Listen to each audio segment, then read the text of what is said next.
प्यारे मित्रों, नमस्कार। आराध्य जीवन सत्संग में आपका हृदय से ही स्वागत है। मित्रों, किसी मित्र ने बहुत सुंदर प्रश्न किया है कि संतों को चिंता करनी चाहिए या नहीं।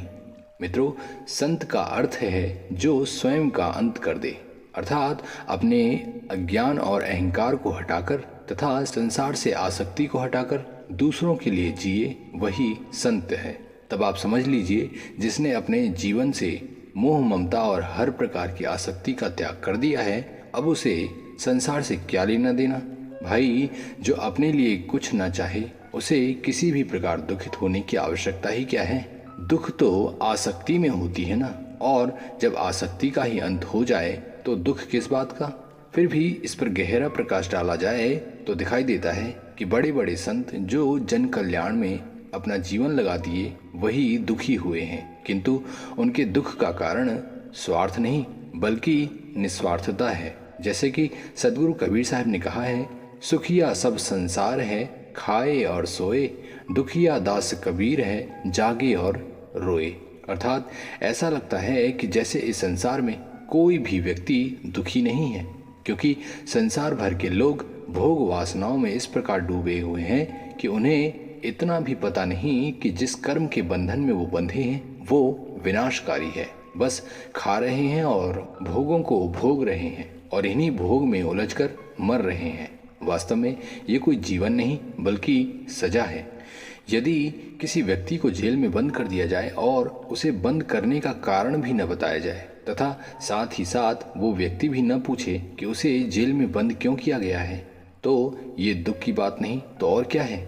क्या हमारे साथ ऐसा नहीं घट रहा है? क्या हम जानते हैं कि हम इस संसार में क्यों हैं, हमें इस अवस्था में होना चाहिए या नहीं? यदि हम अपने दुखों के बारे में नहीं जानेंगे तो और कौन जानेगा। किंतु नहीं, हम तो दुख को भूलकर सुख की आस लगाए बैठे हैं। दुख झेलना हमने सीख लिया है और चाहे कितने ही जन्म बीत जाएं, हमें दुख झेलने का अभ्यास हो गया है। किंतु इस दुख को जिसने जान लिया, उसने अपने को इन दुखों से मुक्त कर लिया, और वही हमारी भाषा में संत हैं, वही दिव्य हैं और वही प्रभु हैं। और क्योंकि उनकी प्रभुता ही हमें दुख से मुक्त होने के लिए कह रही है, सदगुरु कबीर साहब ने अपने इस दोहे में हमें कड़ी चेतावनी दी है कि तुम खाने और सोने के लिए नहीं आए, बल्कि अपने अस्तित्व को पहचान कर उस परम आनंद में लीन होने के लिए आए हो। जो अज्ञान की नींद में सो रहा है उसे सोने दो। कम से कम तुम तो इस बात को जानो कि संसार दुख का घर है, यहाँ सिर्फ दुख ही दुख मिलेगा।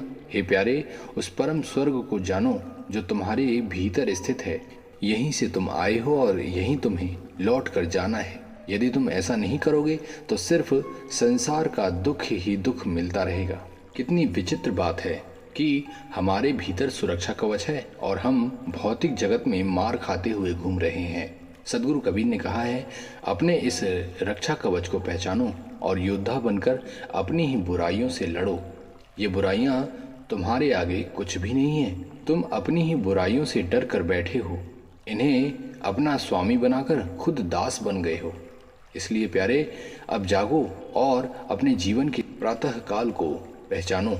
मित्रों, सदगुरु कबीर ने इस अमृत वाणी में बताया है कि जो भोग वासनाओं से मुक्त है वही परम सुख और परम शांति में है। अतः एक संत ही परम शांति को पाने के योग्य है, और वो चाहता है कि वही परम शांति पूरे विश्व को मिले। पूरे विश्व को शांति प्रदान करने के लिए ही संत अपने को दुखित करते हैं, अर्थात कष्ट देते हैं।